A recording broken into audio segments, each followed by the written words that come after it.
A week ago, I told you how Niels Bohr was able, by means of quantum theory, to calculate the spectral lines of the hydrogen atom and found results in exact agreement with spectroscopy. He got a Nobel Prize in due course, and then the University of Copenhagen built him a separate institute in a very attractive place in Copenhagen, and lots of people came to work with him beginning about 1920, after the First World War, seeing that this was obviously the forefront of physics. The result of these studies was mixed. Sometimes they treated the problem and found a good result. Other times the result wouldn't agree at all with experiment. And in particular, they tried to calculate an atom with 2 electrons, helium, and they couldn't do that at all. This was done, in fact, by probably the youngest member of the group, Werner Heisenberg, the young German who had worked at Copenhagen for a couple of years, and who was quite frustrated not finding the result for the helium atom, but he did find some other progress in quantum theory. Well, in summer, Heisenberg got terrible hay fever, so he went to a small island, Heligoland, which is between the mouth of the Elbe and England. In that place, he continued his attempts to change quantum theory to something believable. And one day, he got the light and he found a solution. And I will read you what he himself has said about that particular discovery. This is part of a book by Heisenberg called Physics and Beyond.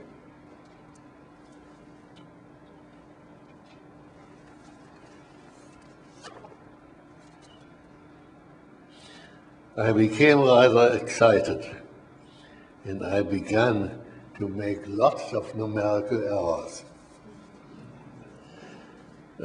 As a result, it was almost 3 o'clock in the morning before the final result of my computation lay before me.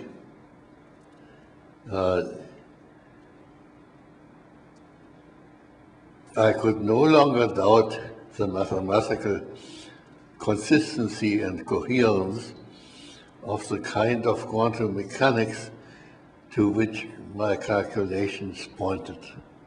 At first, I was deeply alarmed. I had the feeling that through the surface of atomic phenomena, I was looking at a strangely beautiful interior, and I felt almost giddy at the thought that I now had to probe this wealth of mathematical information that nature had so generously spread out before me. I think this is a very good description of the eureka symptom, of the feeling you have when you have made a discovery. Heisenberg thought he had invented a completely new mathematics, but he went back to his university, which was Göttingen, where he was a lecturer, and told his theory to Max Born, who was the professor. Born had worked on similar lines, not quite as successfully. So Born, listening to Heisenberg, said, "But Heisenberg, these are matrices." Nowadays, high school kids learn about matrices the second year of algebra, and maybe in 9th grade, maybe in 10th, but Heisenberg had never heard of matrices. Well, his method was very good, and he published it together with Born and Jordan, and it seemed to be correct. They could solve simple problems, but nobody could solve the problem of the hydrogen atom, which after all was basic for the understanding of the atom. Nobody except Pauli. Pauli was somewhat older than Heisenberg. I think he was born in 98, and was a mathematical wizard who always knew some special tricks. And by special tricks, he was able to get a solution for the hydrogen atom.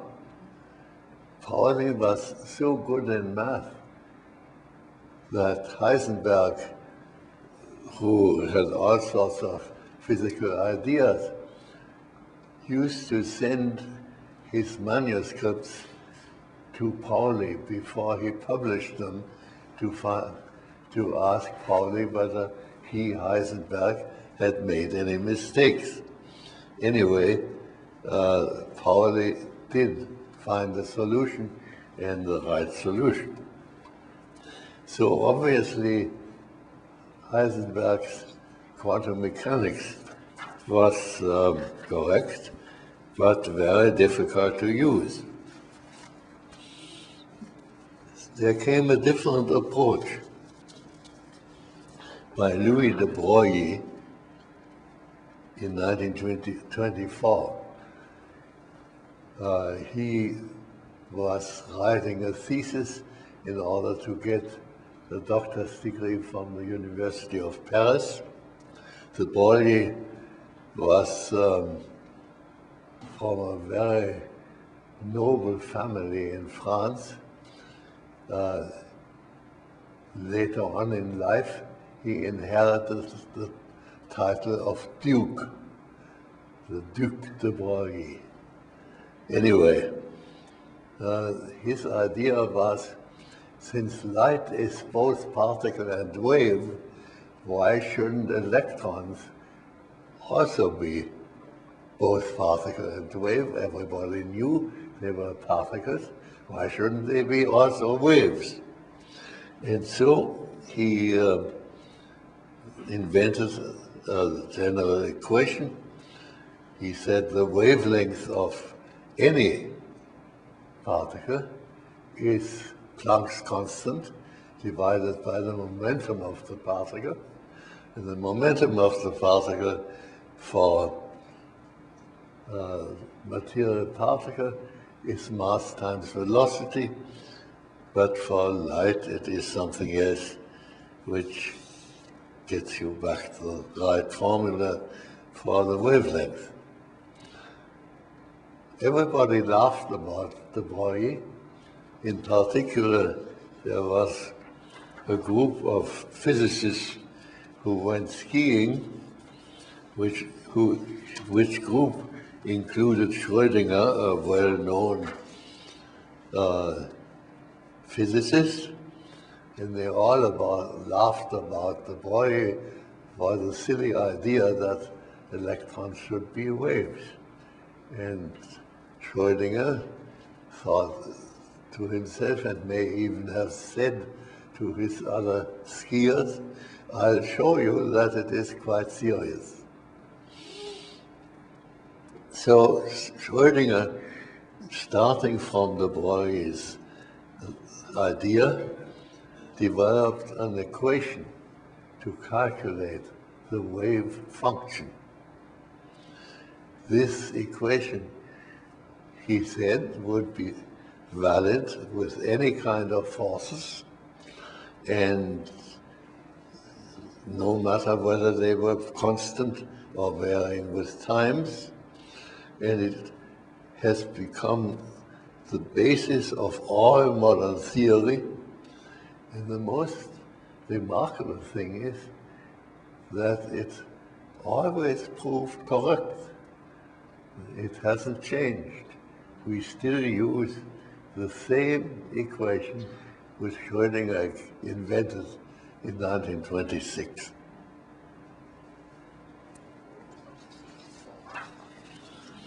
Now, Schrödinger's equation was a type familiar to mathematicians. It contained, among other things, the energy, E, of the system.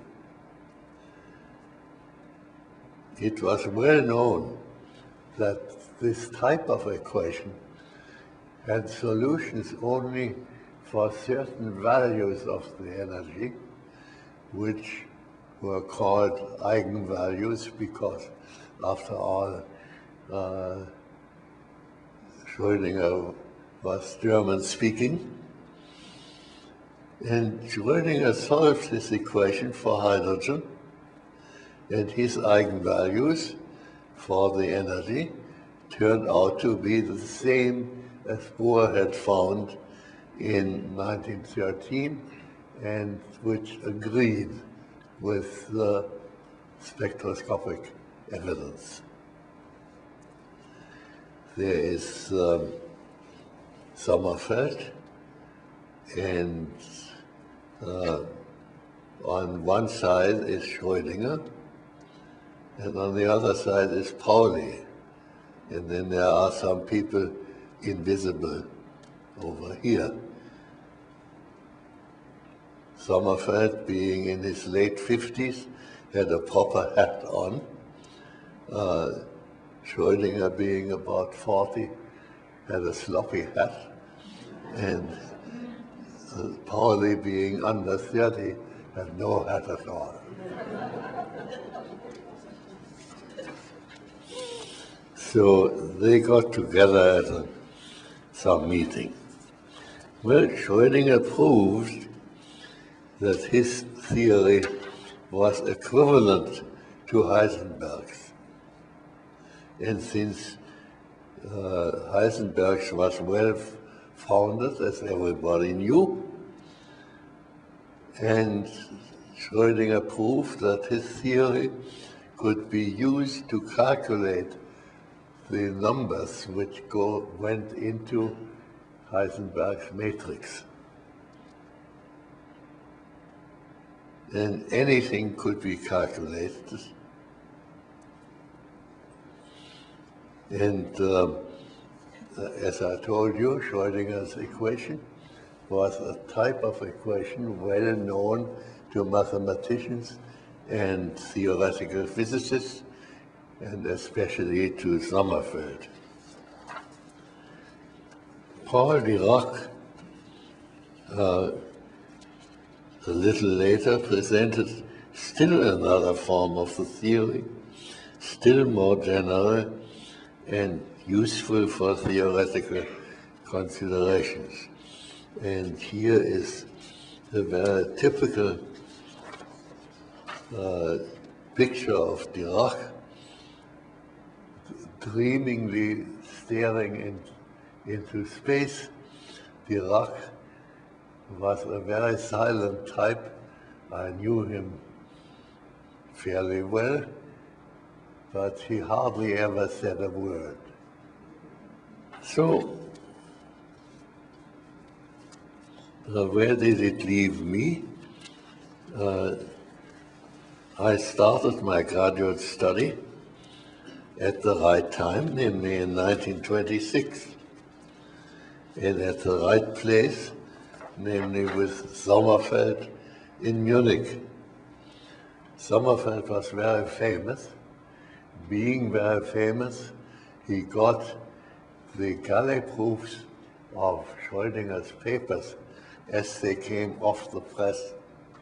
So he gave those galley proofs to the members of his seminar, mostly graduate students, some foreign visitors, including, for instance, the later famous American chemist Pauling. Well, we each had to read Schrödinger's galley proofs, and each of us had to report on one section of the numerous papers. I think there were 5 papers in succession. Each had to report on one section of these papers. And so we learned it very well and very early. There were 50 years of or more of experimental data, all of which had to be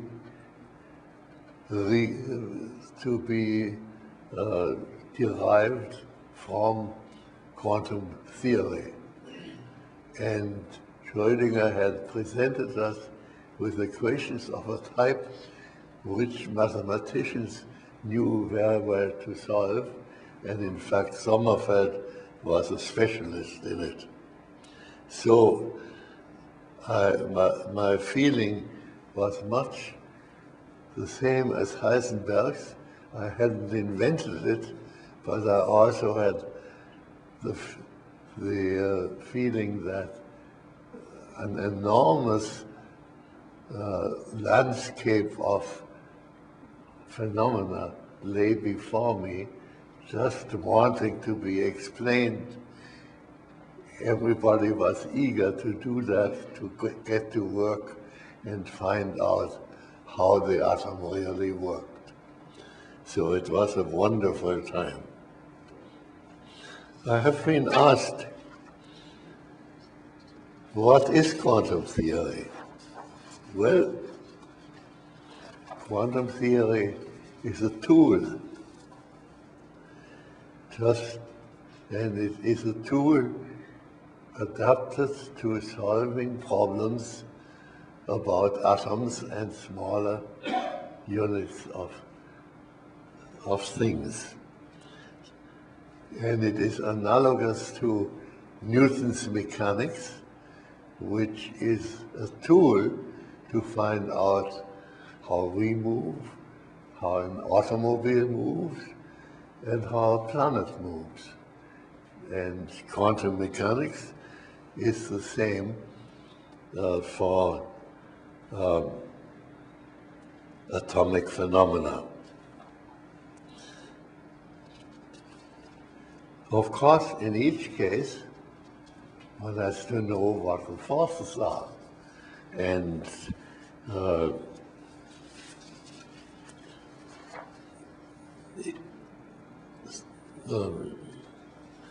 Schrödinger, as well as Bohr, had just used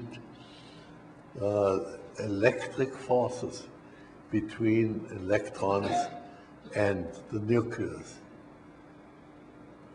But there must also be magnetic forces, namely an electron going around an orbit is like an electric circuit, and it had been known since the 1820s that an electric circuit will cause a magnetic field. The important names there are ampere, giving the name to a unit, and Ørsted, giving the name to another unit which nobody uses.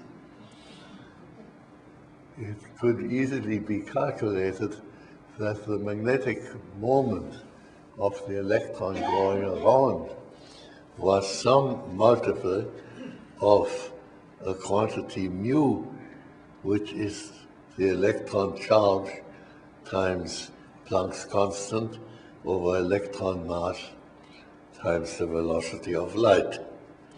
And one can compare the magnetic force to the electric force, and the ratio of these is E square over hc, the square of the electron charge divided by Planck's constant and by the velocity of light. That's just a number, has no centimeters with it, but it's just a number. And this number is called the fine structure constant, first introduced by Sommerfeld, and its reciprocal hc over h square is now known to be 137.0360. And even the last decimal, the last O, is definitely O and not 1. Well, how do we know this so accurately? This was obtained by ingenious experiments by a physicist at the University of Washington, Demelt, who got the Nobel Prize for it a couple of years ago, but he never understood quantum theory. His understanding of experimentation was wonderful, but of physics in general was pre-quantum, that is pre-1900. But fortunately, we here at Cornell have a good theoretician, Kinoshita, who used Demelt's results so as to fit them into the theory, and he is responsible for getting this number out of Demelt's experiments. Well, Demelt knew enough about physics to know that the real interpretation of his own experiments was not what he thought, but what Kinoshita had calculated, and invited Kinoshita to come to his Nobel ceremony. If you used gas for cooking before you came here, then you probably know that if you held almost any object into the gas flame, it became yellow. And this yellow was emitted by sodium, which has a very strong spectral line in the yellow. If you look at that line with a spectrograph, you find that it's not one line, but two. It's a twin, a doublet, and that is the fine structure. The fine structure in hydrogen was explained by Sommerfeld in 1914. The modern theory is by Dirac and was found in 28.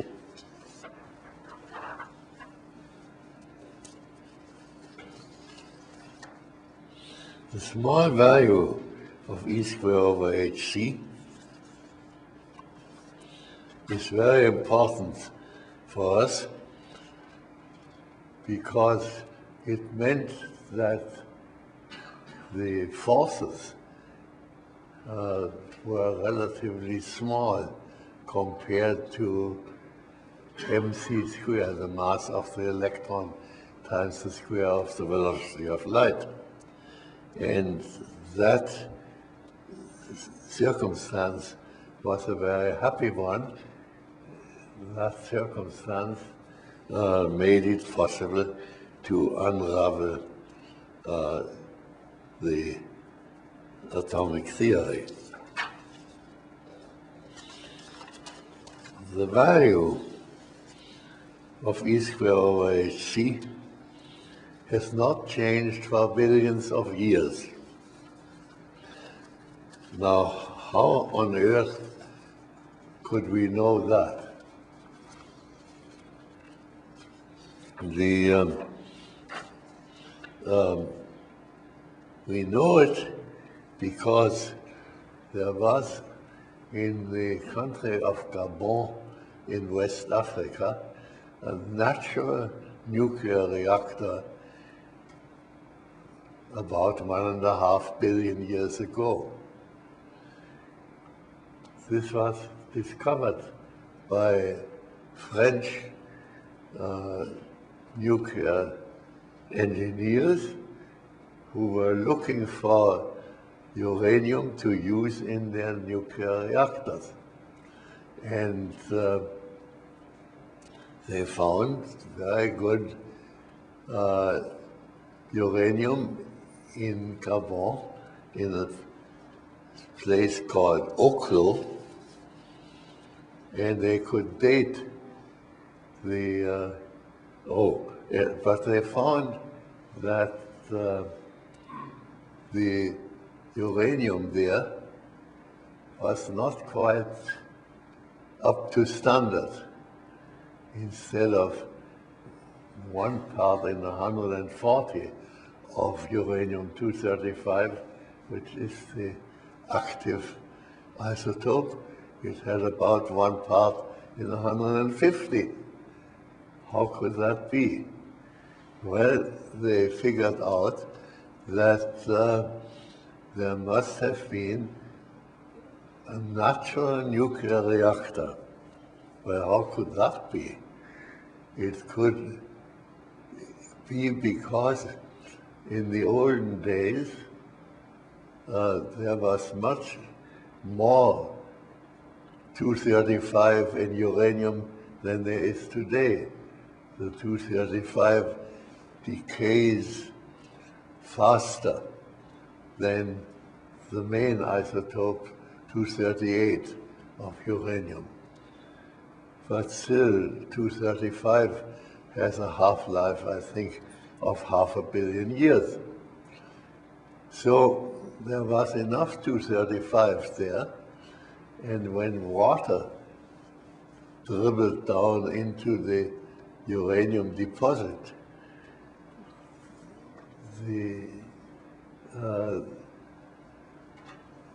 this uranium, together with the water, began to react like a modern nuclear reactor. And the 235 changed into plutonium, which afterwards decayed, and into fission products. These fission products can be found in Oklo. And it turns out that these fission products have exactly the same composition, the same ratio as they have today. And that shows that the forces acting in the uranium at that time, 1.5 billion years ago, were precisely the same as they are now. If they had been different, then the fission products would be different. Nuclear as well as electric forces have not changed for this length of time. Well, how did they know it's 1.5 billion years ago? That again is derived from radioactivity. The uranium decays naturally by emission of alpha particles into lead, into one specific isotope of lead, namely 206, and you measure the ratio of lead-206 to uranium-238, and that gives you the age of the deposit. Electron motion, I told you, yields a magnet, which can be directed by a magnetic field. And of course, the quantum theory holds again. The component of the magnetic moment in the direction of the magnetic field is quantized. In fact, this was well known to Sommerfeld and was experimentally investigated by Stern and Gerlach. Gerlach was the associate professor of physics, of experimental physics in Frankfurt when I began my studies, and he was a good friend of my parents-in-law. So Gerlach and Stern found by the experiment which they set up that the atoms of different magnetic moment were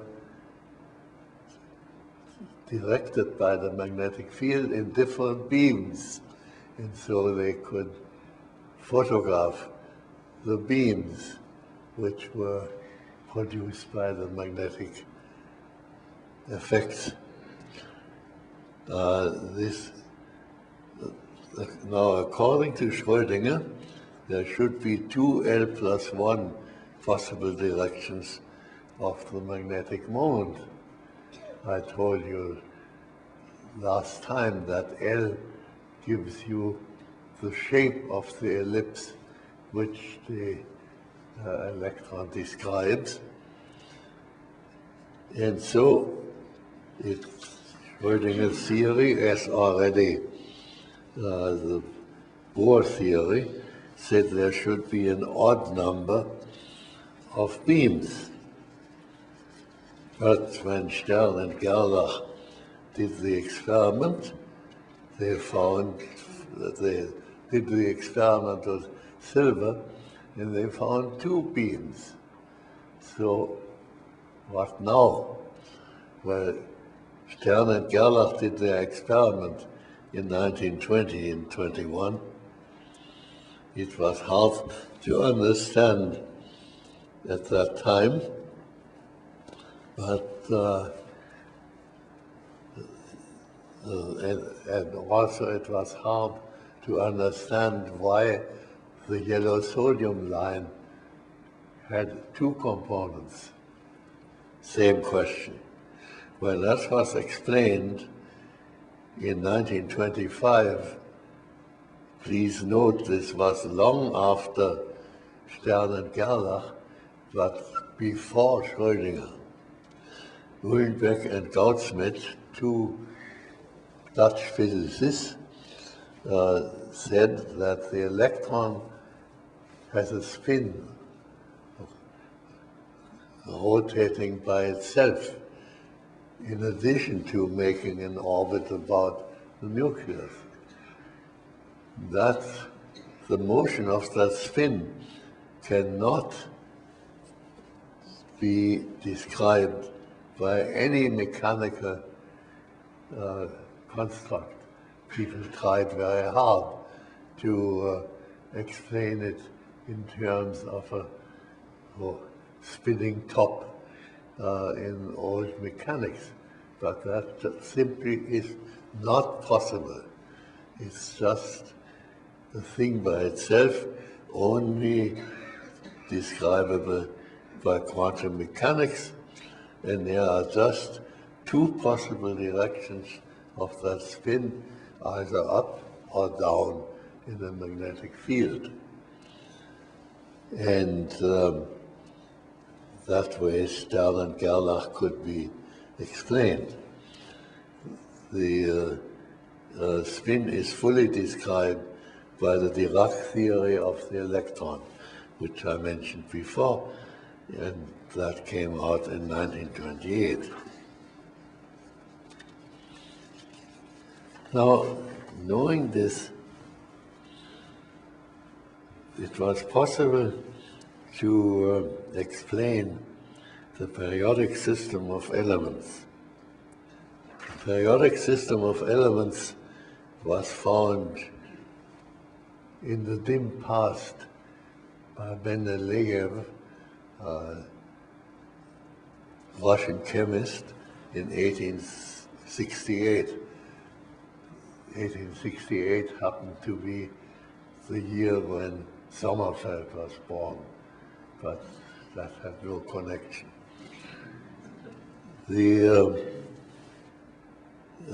What Mendeleev did was to order the chemical elements in order of their atomic weights.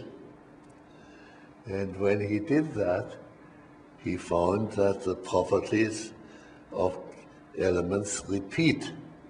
And the first elements are written down here, and there is lithium, sodium, potassium, and there are two more afterwards which have the same property. They are alkali metals which very easily lose their outermost electron and are very active chemically and form compounds with the last elements in the line fluorine, chlorine, bromine, and iodine, the halogens. And similarly, elements in the same column, in other columns, have similar properties. Well, Niels Bohr, already before Schrödinger and Heisenberg, explained this periodic system by quantum theory. But it's easier to do it when you know Schrödinger's theory. Namely, Schrödinger showed that for any given n, and you'll remember that n gives the binding energy of an electron. For any given n, there are n squared different possible wave functions, n squared different states. But Schrödinger did not take into account the spin, which gives you an extra factor of 2. And so there should be 2 n squared electrons for any given n. The first n is n equal 1, so there are 2 elements, hydrogen and helium, in the first period. In the second period, there should be 2 times 2 squared, which is 8, and there are exactly 8 elements in the second period. And then in the third period, we would expect 18, 2 times 3 squared. There are only 8, and quantum theory can explain that, but that's too complicated. to discuss in detail. So I'll show you again the table. There are exactly 8 elements in this period, and again 8 elements here. The next period then has 18.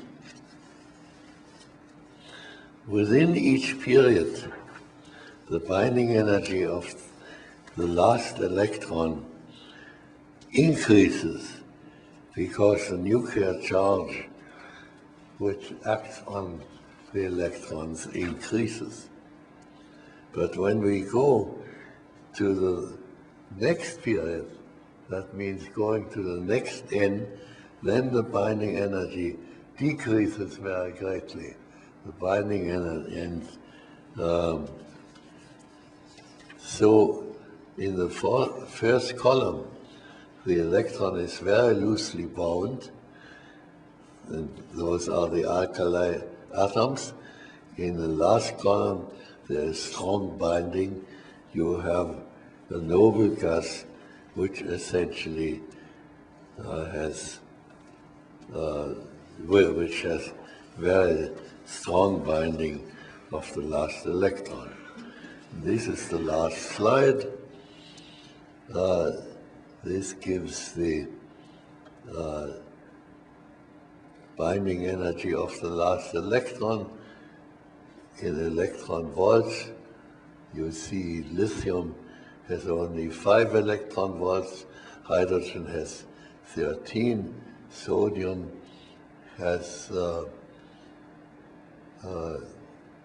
also about 5 electron volts, and then it goes up, and when you come to the last element in each period, the binding energy of the last electron is very high, over 20 for neon and 15 for argon, and therefore those elements are very inert chemically, and that's what makes them so-called noble gases.